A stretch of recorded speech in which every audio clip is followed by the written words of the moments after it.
शक्तीपीठ महामार्गाच्या विरोधात अनेक आंदोलनं झाली। विधान भवनात आवाज उठला, पण सरकारकडून ठोस प्रतिसाद न मिळाल्यानं आता या आंदोलनाला भावनिक आणि आध्यात्मिक वळण मिळाले।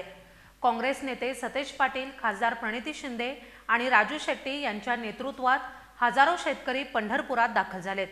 महामार्ग रद्द व्हावा यासाठी आता विठ्ठलाकडे साकडं घालून प्रार्थना करण्यात आली आहे। शक्तीपीठ महामार्गाच्या विरोधात गेल्या अनेक महिन्यांपासून सुरू असलेले आंदोलन आता एका निर्णायक टप्प्यावर पोहोचले। कोल्हापूर, सांगलीसह 12 जिल्ह्यांमधील शेतकरी या महामार्गाला विरोध करत थेट पंढरपुरात विठ्ठलाच्या चरणी साकडं घालण्यासाठी दाखल झालेत।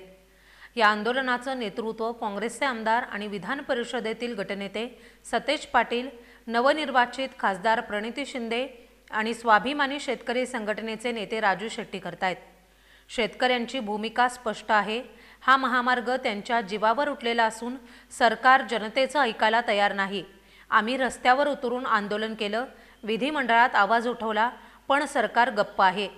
आता पाहूया विठ्ठलाचं तरी सरकार ऐकतं का, असा प्रश्न आमदार सतेज पाटील यांनी आज माध्यमांशी बोलताना उपस्थित केलाय। येत्या 6 तारखेला मुख्यमंत्र्यांच्या हस्ते होणाऱ्या शासकीय महापूजेच्या दिवशी त्यांना सद्बुद्धी मिळावी आणि या महामार्गावर फेरविचार करावा, यासाठी आम्ही विठ्ठलाच्या चरणी प्रार्थना करत असल्याचं पाटील यांनी सांगितलंय। आता देवांच्या माध्यमातून, विठ्ठलाच्या माध्यमातून मुख्यमंत्र्यांनी ऐकावं ही आमची अपेक्षा आहे। शेवटी जनता एवढ्या ताकदीने रस्त्यावर उतरते, हे राजकीय आंदोलन नाही आहे, किंबहुना हे शेतकऱ्यांचं आंदोलन आहे। याला राजकीय कलर न देता मुख्यमंत्र्यांनी हिंदी भाषेच्या संदर्भात जसं 2 पावलं मागे जाण्याची भूमिका घेतली, तसं यात सुद्धा घेतली तर हरकत नाही। मला वाटतंय शेतकऱ्यांचा हिताचा निर्णय घेतला तर आपली माघार होत्या असं सरकारनं समजू नये।